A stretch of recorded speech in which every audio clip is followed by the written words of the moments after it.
everybody. I am Myles Campbell, and I am here to inform you today of our 23rd Century Media.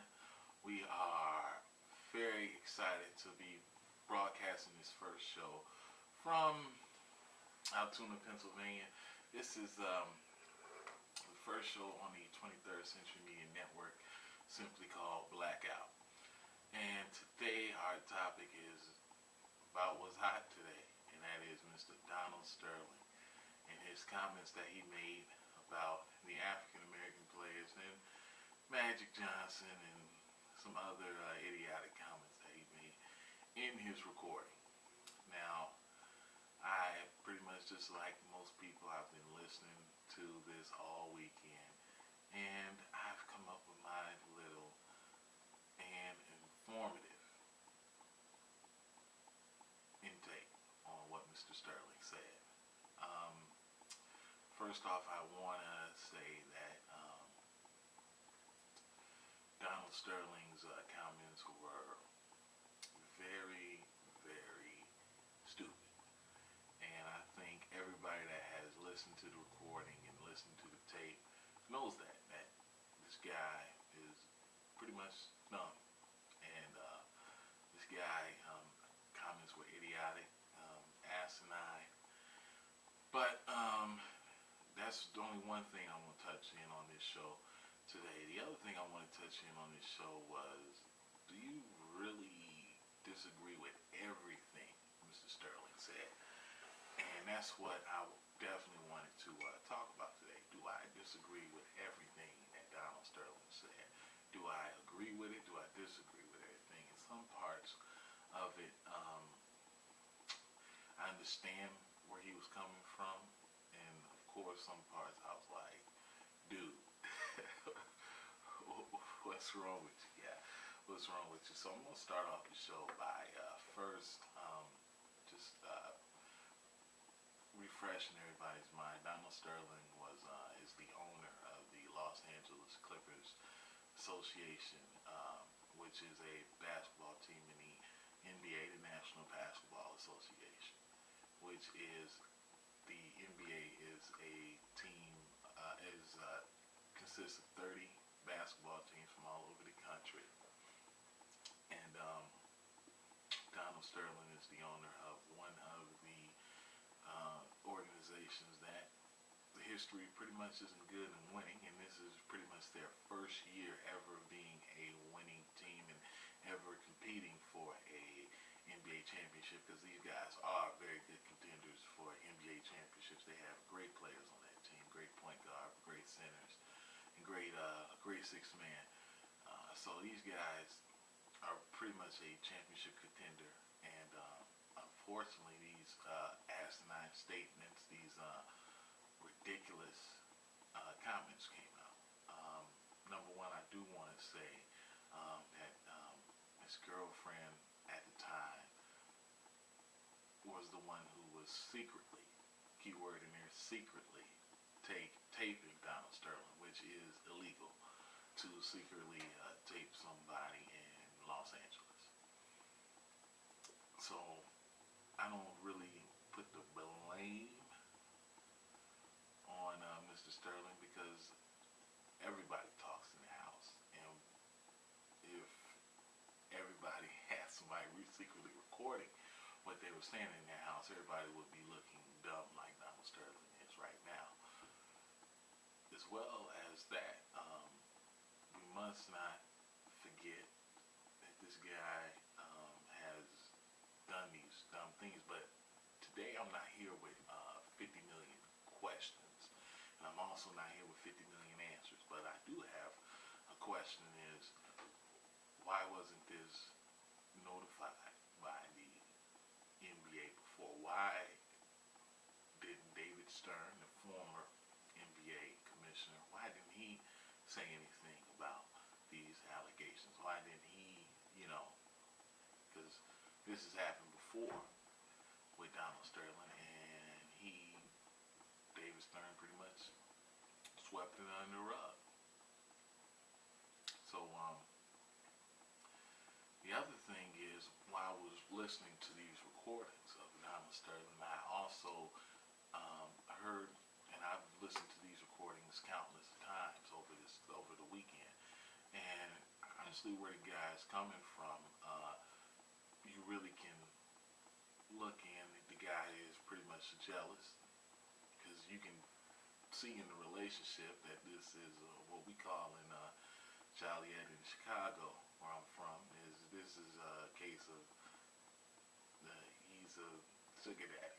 Pretty much, he has money, and this young lady is pretty much having relations with him for the money.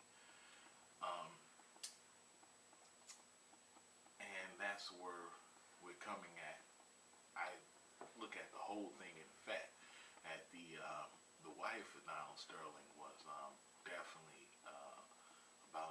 was suing the young lady, the mistress, and so to keep her money, to keep the two Bentleys, the Ferrari, and the Mercedes that he bought, and the $1.4 million apartment that Donald Sterling bought this woman, she secretly recorded Mr. Sterling because without a doubt that Mr. Sterling is going to settle out of court with this young lady, even if they even had a case. And Mr. Sterling is pretty much one. He did not break any laws as well. He never broke a law. But a short while ago, probably 30 minutes ago, from me shooting this broadcast, Commissioner Adam Silver, the new commissioner of the National Basketball Association, came and banned Donald Sterling for life. Banned Mr. Sterling for life from attending any games, attending any practices. Pretty much, if you know an NBA player, you don't know him anymore. So no association with the National Basketball Association. And was that the right move? Of course it was the right move.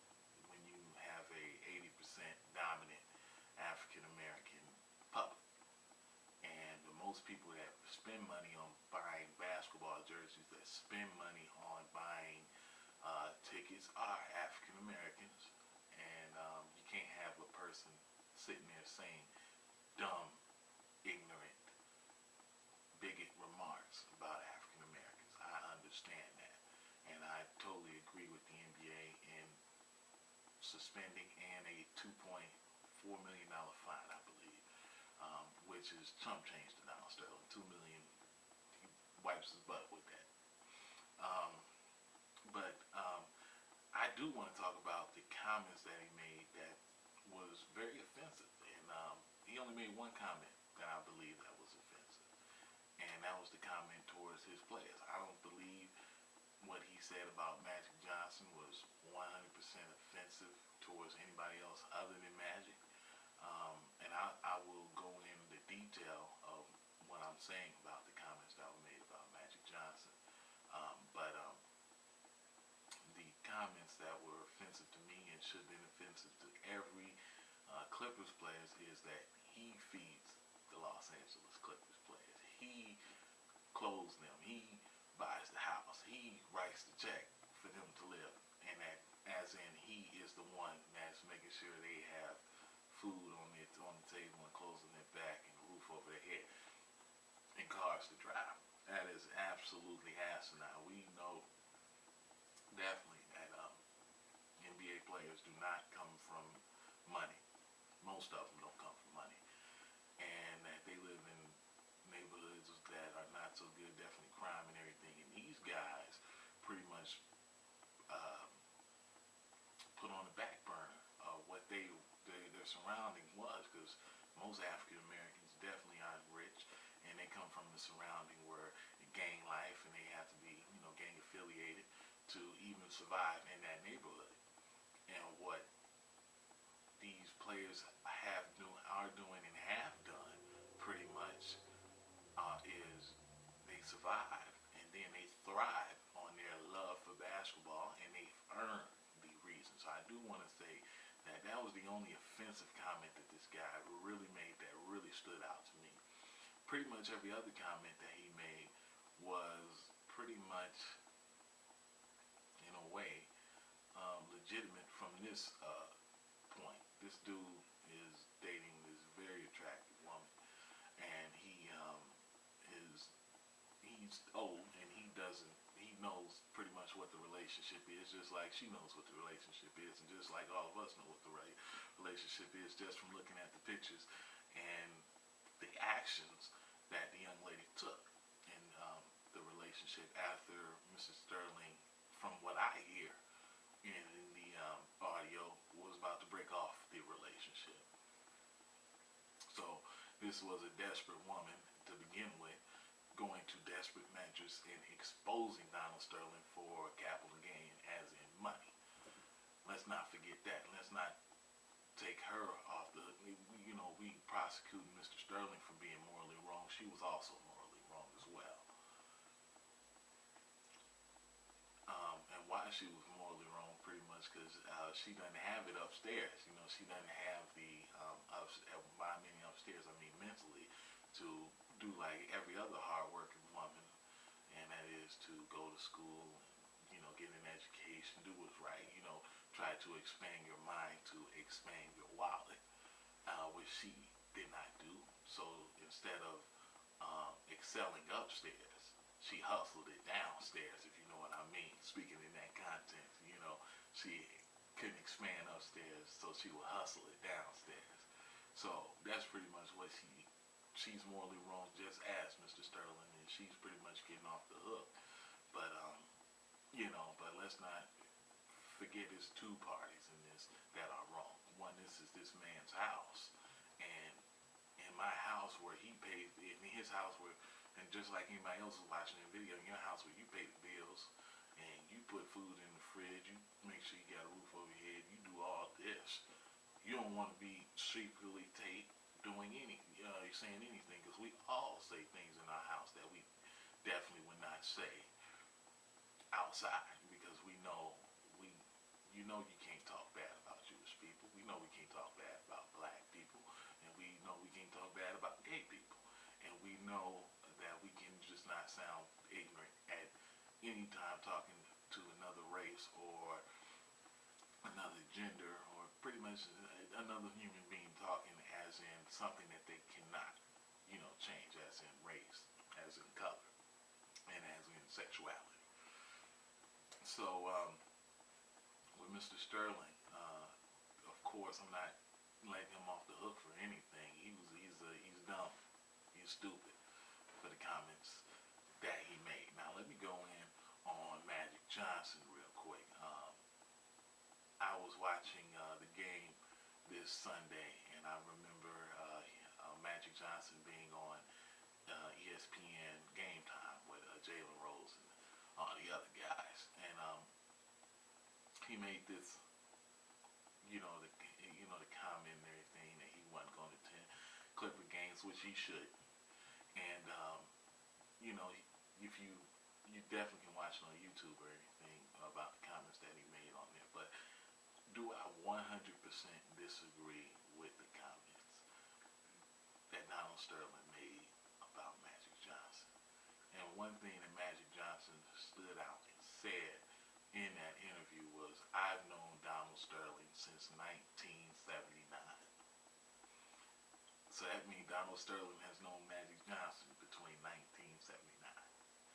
And we know Magic Johnson, and we know that Magic Johnson is a great, one of the greatest basketball players to ever play this game. We also know he's one of the best businessmen that were formerly basketball players. He probably is the best businessman that was formerly a basketball player and expanded his money. But let's not forget that Magic Johnson is known for another thing. He is HIV positive, and Magic Johnson doesn't do drugs. Magic Johnson is not a homosexual, but Magic Johnson has admitted that he was loose in his days. He was loose, and he slept with pretty much everybody, every woman that he liked and came in contact with. And he got married in 1990, I believe. So that means from 79, 1990, and you can go in Netflix on the 30 for 30, and he'll tell you, I wasn't always faithful to his wife, Cookie Johnson. I wasn't, he wasn't always faithful. She was going in Michigan, he was in LA, he was the huge star, so he's open about what he has done, him being careless. So Donald Sterling knows that side of Magic Johnson. Donald Sterling does not own an Instagram. I mean, not doesn't have an Instagram page. So Mr. Sterling definitely doesn't pretty much, Donald Sterling pretty much doesn't know. So people that he knows told him, hey, look at this girl that you're bringing to these games, these girls that you're telling us is your girlfriend. Look at what's on her wall. Now, me doing my investigation, I went and I tracked it down. I seen this girl wall, just like many girls her age and many girls that look like that. She has pretty much half-naked pictures on her wall. Her in bikinis and everything, strutting around and everything with other men. So, honestly, where Mr. Sterling was coming, he was definitely jealous, and he's like, "Listen, you're embarrassing me. Not that you just, walking around with black people, but from where he was coming from, where I seen on tape, it was like, I'm a man. I'm telling all my friends that you're my girlfriend, and you're making me look stupid out here with all these men, and you're half naked, you showing your thing on YouTube and on Instagram, and it's embarrassing." Now, he worded that racistly, as in like blacks and minorities, which he could have just easily said, "I don't want you on your Instagram prancing around with other men." Let's not be stupid. Any person that's watching this video will say the same thing. Listen, stop doing what you're doing. If you're my girl, I'm introducing you, and I have my friends telling me you're around. It doesn't matter what color. You're with another man, and you're half naked with that man, and this man is pretty much better looking than me. He's younger than me, and I know this is probably what you want, but that man don't have the pocket size that I have. So let's be honest. Do we 100% disagree with with what Donald Sterling said? No, we don't like it. Pretty much when he referred to us as blacks, when he said, "Don't bring any blacks to my game." I took it in content, not saying he don't want black people at his game. I took it in content as if he's saying, you, as in his girlfriend, don't bring any men to my game where where I'm the owner and I'm introducing you as my girlfriend, you got another man on your arms. Like I said, we need to dig down deep in that, and we would agree with what Donald Sterling said. I had to dig down deep in it, and I had to listen to it, and I didn't like everything that the man said. So I definitely, had a not a change of heart. I think the punishment that was given to Donald Sterling should have been given to Donald Sterling. I don't think Donald Sterling should be a coach. I mean, not a coach, but an owner and the National Basketball Association if he feels that way about African Americans. Now, I'm going to go deeper in this conversation. Is the overview are pretty much white people racist? No, not by a long shot. Not everybody's racist, of course. But pretty much what I was going in and what I'm going for in this thing is it really racism or is it really classism? Because he said the culture, the culture. That's the one word he kept putting out. It doesn't match my culture. And I don't think he meant my culture as a Jewish person, but my culture as a rich businessman. For you to be prancing around with these guys, these athletes who aren't rich, who are rich. They can buy things, but they're not as rich as Donald Sterling. You got to understand, Donald Sterling got other kind of money, and that other kind of money, he only giving these athletes a little bit of what he already has. If you understand what I'm saying, so he was talking about the culture and everything, and that was a huge part in there that didn't really sit well with a lot of people as well. But I pretty much understood what he's saying. It's not always racism. racism, it's classism. And rich people don't like hanging out with poor people. Rich people don't, let's be honest. We live in this world. We live in a capitalistic society. We live in a society that isn't all racist, but it's classism. And it's been put as racism because of certain African American leaders. Now, I sat all weekend and I did the reactions. And I looked at everybody's reaction. And three people, two people in an organization, I was deeply disgusted by. I'm going to take that back. Three people in an organization that I was deeply disgusted by. The first person was Jesse Jackson. The second person was Reverend Al Sharpton. The third person was President Barack Obama. And the fourth, which really wasn't a person, it's the organization, and it's the NAACP. I'm going to go in order from there, from Jesse, Reverend Al, President Obama, and the NAACP. And you're going to get my view on this. Now, Jesse Jackson and Reverend Al and Barack Obama. I'm going to put all three of them in this one category. Uncle Tom should not speak on black relations. Period, point blank. These guys are the epitome of classism. And why do I say that? Because it hit home with me. Because I am from a poverty neighborhood that is full of low-class African American people. As in low class, as meaning financially low class. As in, there's a lot of gang violence because of that financially low class. There's a lot of killing because of that financially low class. I'm from Joliet, Illinois, a south suburb of Chicago, Illinois. I have family that lives in Chicago, Illinois. And when growing up, I spent a lot of time in Chicago, Illinois. And not one time have I seen Reverend Jesse Jackson, who headquarters is in Chicago, Illinois. Not one time have I seen Reverend Al Sharpton. And not one time have I seen President Barack Obama, who lives in Chicago, Illinois, speak about the violence, the African American, the black on black violence in Chicago. I am sick and tired of my so-called African American leaders speaking out against white and black relations when the African American relation, like between African Americans, is not even strong.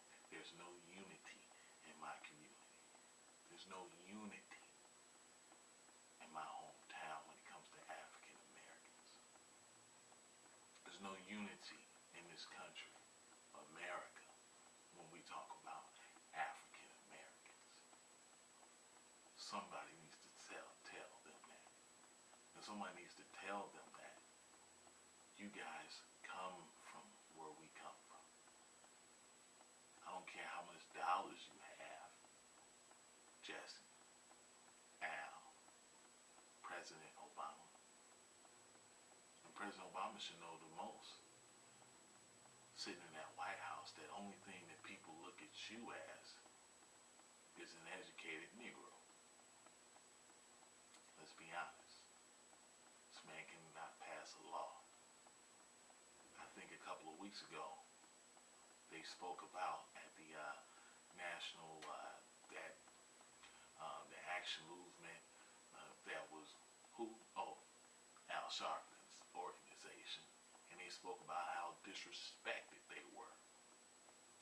And this comes to another theory. I'll probably be wrong. Is it a theory or is it a conspiracy that when African American people make money and gain a little power, do they even identify themselves with African Americans? Or is it when you come from the low it up to what you think is the high class, do you identify with the low class people anymore?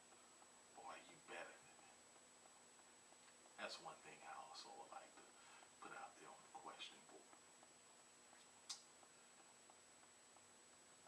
Last but not least, let's talk about the NAACP. I'm going to be totally honest.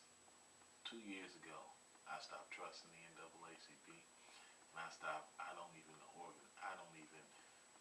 have any trust in the uh, the NAACP, the National Association for the Advancement of Colored People, because they're not advancing anything. I've lived in a poverty-stricken neighborhood my whole life, and not one time have I seen the NAACP.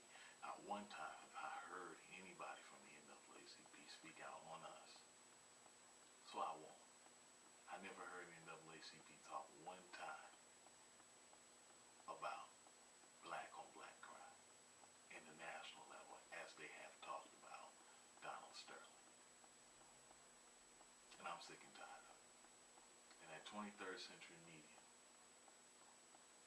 I can speak for everybody that's associated with 23rd century media. We're tired of it. We don't make our judgment on wallet size. We make our judgment on the size of your heart, on the side of your moral views.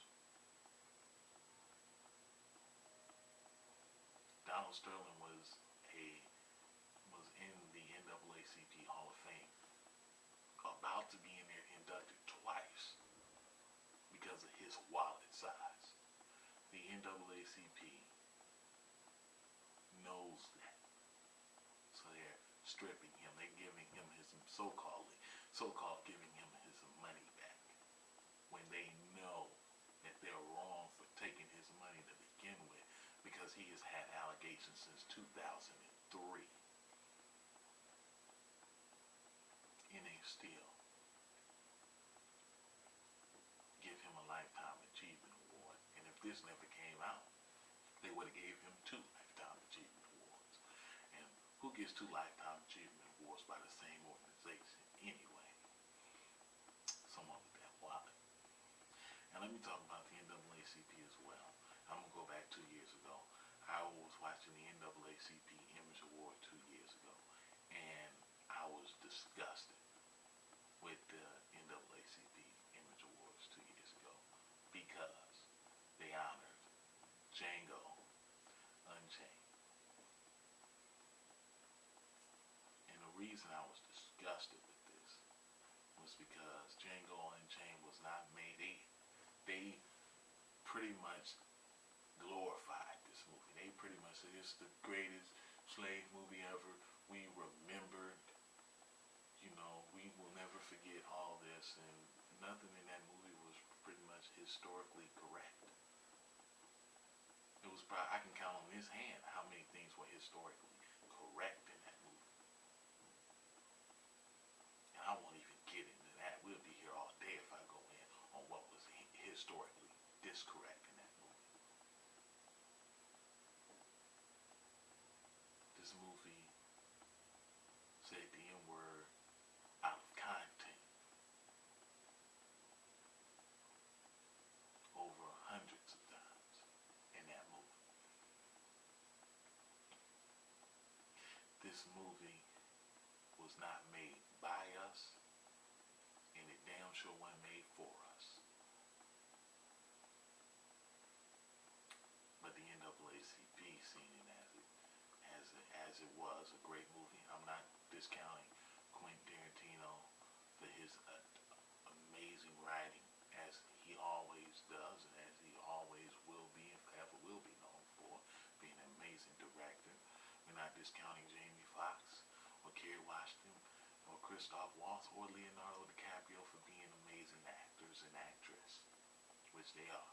It was an amazing movie. I enjoyed the movie from an entertainment standpoint, but definitely not from a historic standpoint, because it was absolutely wrong. Now, I do say that the NAACP organization has in the first A in there, the national organization, and they pretty much have to honor people, but they can get that money so that people can play for them players, they can pay for them seats that they get at these events.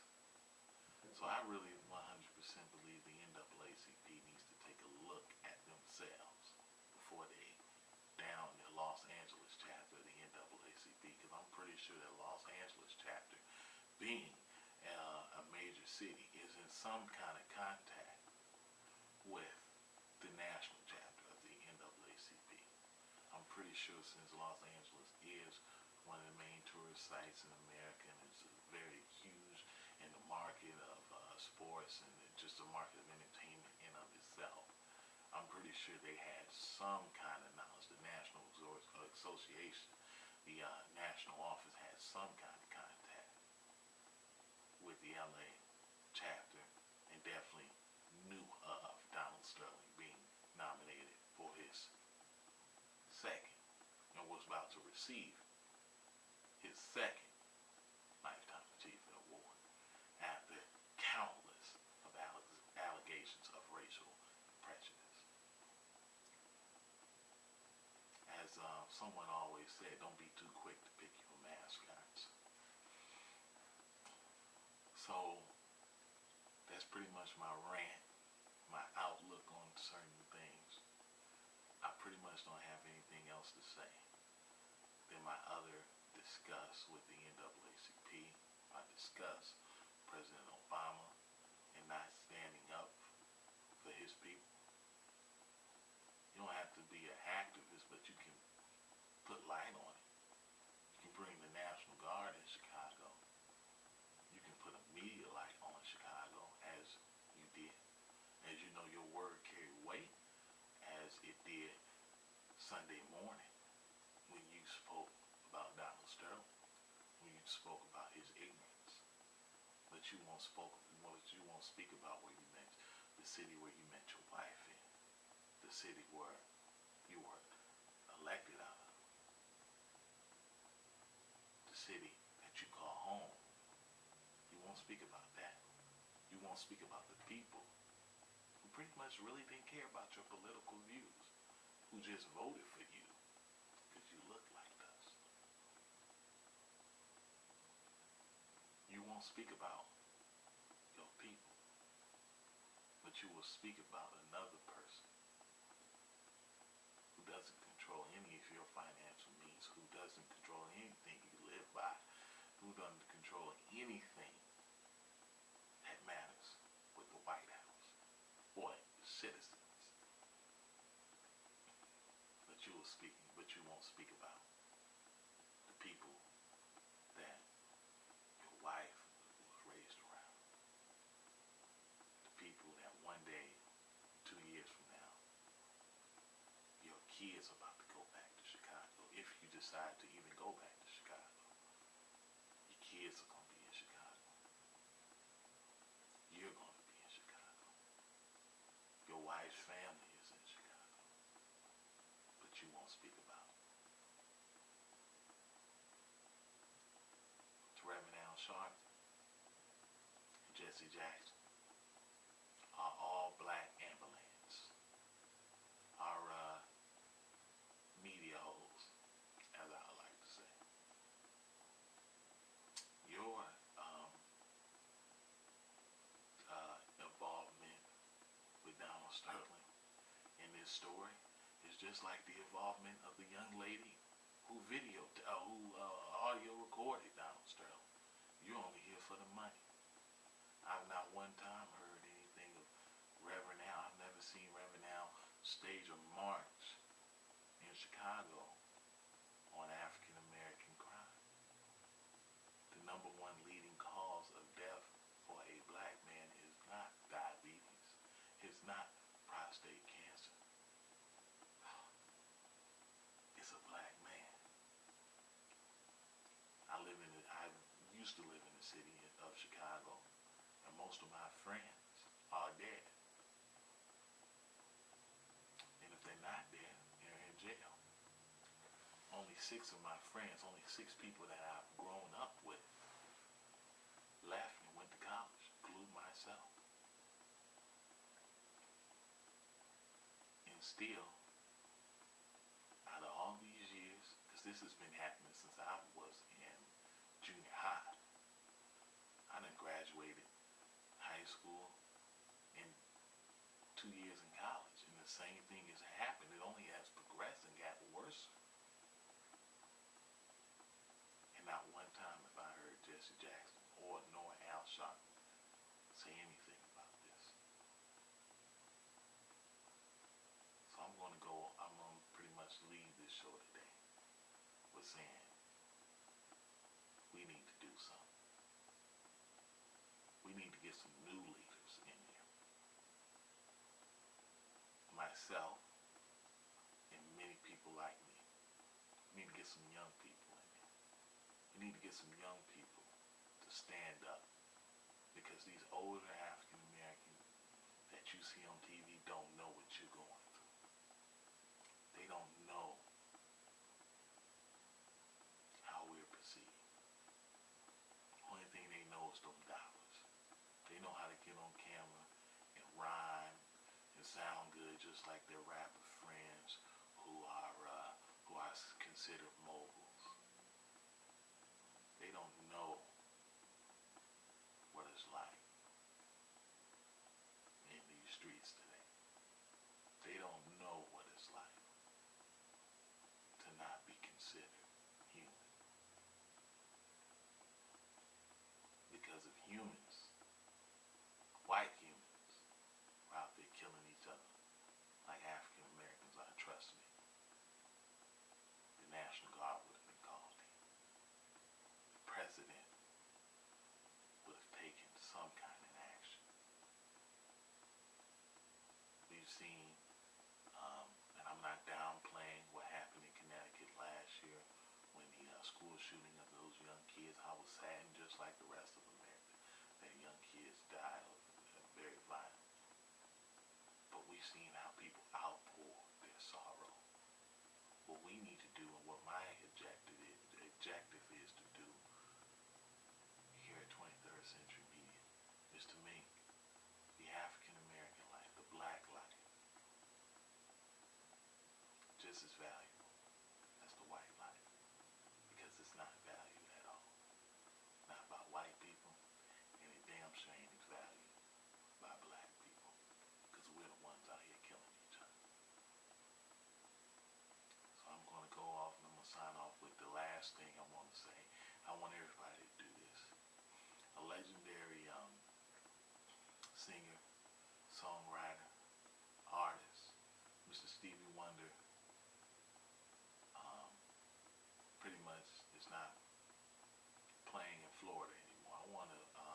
I heard Mr. Dick Gregory say this, and I think this is perfect time to say this. I want all my fans, anybody who is viewing this, anybody that likes this, anybody that even wants to participate in this idea, why don't you get your iPhone cameras in? Everybody go out every week and buy 2 Stevie Wonder CDs and give it away to somebody, and videotape yourself giving this Stevie Wonder CD to somebody, and send it in to me at 23rd Century Media at gmail.com. 23rd as in the number 2, 3, RD, Century Media at gmail.com.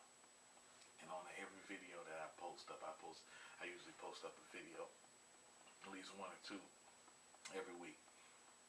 We're going to show this. Stevie Wonder has missed out on millions of dollars not performing in Florida. So let's stand behind him. Let's stand behind this dude that has wrote these unbelievable songs about my culture and my community. Living for the City is one of my favorite songs because it talks about me and what I go through. So let's let everybody go out, Best Buy, Walmart, anywhere, and let's buy 2 of them. I think he has his definitive collection CD out now. Let's go buy 2 Stevie Wonder CDs and give it to somebody. And if you buy 2, if you don't want to do that, let's buy 2 Stevie Wonder CDs and send it to the headquarters of 23rd Century Media, and I'll videotape myself giving it to somebody and informing people on the stand that Stevie Wonder is taking.